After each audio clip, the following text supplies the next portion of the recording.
Now Moses was shepherding the flock of Jethro his father-in-law, the priest of Midian. And he led the flock to the back of the wilderness, and came to the mountain of God, to Horeb. And the angel of Yahweh appeared to him in a flame of fire out of the midst of a bush, and he looked and noticed that the bush burned with fire, and the bush was not consumed. And Moses said, I will turn aside now, and see this great sight, why the bush is not burnt. And when Yahweh saw that he turned aside to see, God called to him out of the midst of the bush, and said, Moses, Moses. And he said, Here I am. And he said, Don't come any closer. Take off your sandals from your feet, for the place on which you stand is holy ground. Moreover, he said, I am the God of your father, the God of Abraham, the God of Isaac, and the God of Jacob. And Moses hid his face, for he was afraid to look at God. And Yahweh said, I have surely seen the affliction of my people who are in Egypt, and have heard their cry by reason of their taskmasters, for I know their sorrows. And I have come down to deliver them out of the hand of the Egyptians, and to bring them up out of that land, to a land good and large, to a land flowing with milk and honey, to the place of the Canaanite, and the Hittite, and the Amorite, and the Perizzite, and the Hivite, and the Jebusite. And now, look, the cry of the sons of Israel has come to me. Moreover, I have seen the oppression with which the Egyptians oppress them.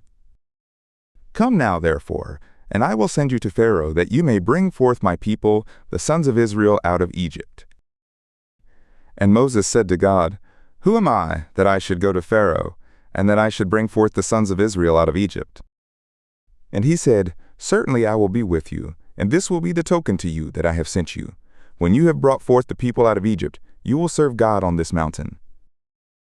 And Moses said to God, Look, when I come to the sons of Israel, and will say to them, The God of your fathers has sent me to you, and they will say to me, What is his name? What shall I say to them?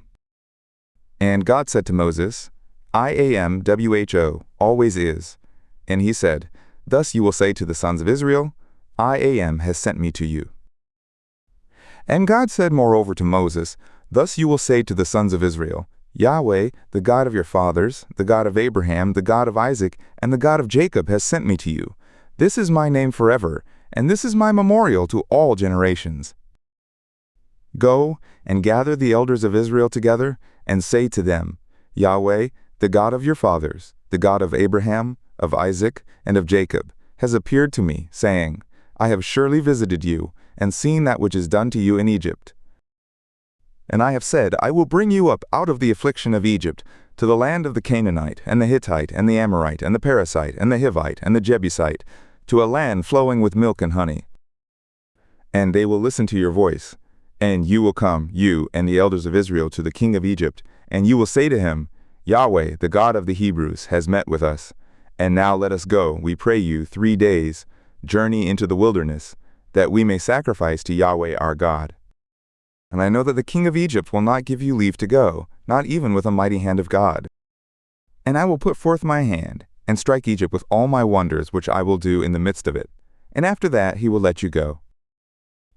And I will give this people favor in the sight of the Egyptians, and it will come to pass, that when you go, you will not go empty. But every woman will ask of her neighbor, and of her who sojourns in her house, jewels of silver, and jewels of gold, and raiment. And you will put them on your sons, and on your daughters, and you will despoil the Egyptians.